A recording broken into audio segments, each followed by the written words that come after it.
Last month, NASA engineers sent a command to Voyager 1, ending one of its primary functions. They deactivated the low-energy charged particle sensor. Of the 10 scientific instruments the probe carried at launch, only 2 remain operational. Its twin, Voyager 2, is down to 3. This triage is necessary because of where these machines are.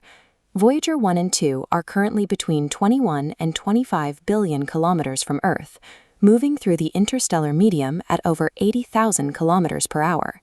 This distance creates a technical deadlock for astronomers. Just as these probes reach the region of space we know least about, we are forced to disable the tools needed to observe it. The cause is the temperature and the timeline. Deep space is near absolute zero, and after nearly 50 years of continuous operation, the spacecraft are running out of the power required to keep their electronics warm and functional. Engineers are now locked in a constant negotiation with physics, rationing the last drops of energy to keep a 50-year-old machine functional on a failing battery. Standard solar panels were never an option for this mission. The planned trajectory took the spacecraft far beyond the point where the sun could provide enough energy to power a light bulb, let alone a scientific suite. The solution was the Radioisotope Thermoelectric Generator, or RTG. Each probe carries 3 of these cylinders, packed with plutonium-238. The engineering relies on a reliable passive exchange. As the plutonium naturally decays, it generates intense heat.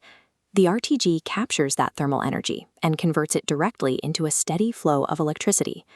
In 1977, those nuclear reactions provided a consistent 470 watts of electrical power. This nuclear power source allowed for total self-sufficiency, giving the spacecraft the energy required to operate for decades in the cold. During the 1970s and 80s, that 470-watt budget was enough to run cameras and multiple high-drain sensors simultaneously. When Voyager reached Jupiter in 1979, full power allowed the probes to transmit high-resolution imagery and complex atmospheric data back to Earth. That energy budget also supported the detailed analysis of Saturn's ring system, capturing the intricate textures of the debris disks. By 1986, it was still providing enough power to conduct a close-range survey of Uranus. But the plutonium has been decaying for 5 decades, dropping from 470 watts at launch to just 250 watts today. Crossing into interstellar space in 2012 and 2018, energy was near the limit. Priority shifted to low-power sensors like the magnetometer to preserve electricity. To keep these final instruments alive, engineers must continually identify and deactivate older systems. It is a process of survival through subtraction. This raises a logistical question. How does NASA send instructions to a piece of hardware that is billions of miles away? Communication relies on the Deep Space Network. 3 facilities in Madrid, California, and Australia are positioned exactly 120 degrees apart. As the Earth rotates, one station always remains oriented toward the probes.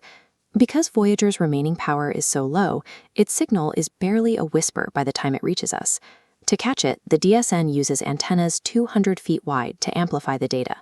Even at light speed, a single command's round trip takes nearly 40 hours.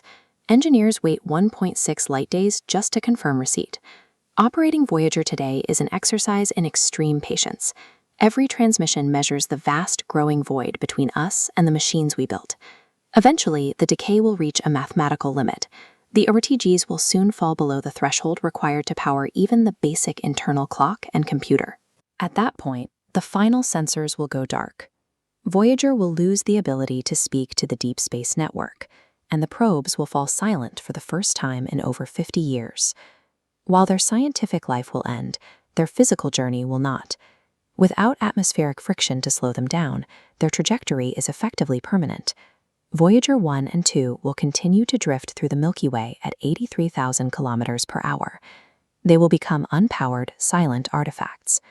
Long after the power dies, and potentially after our own species has moved on, these machines will remain in the void, our permanent physical monuments in the interstellar dark.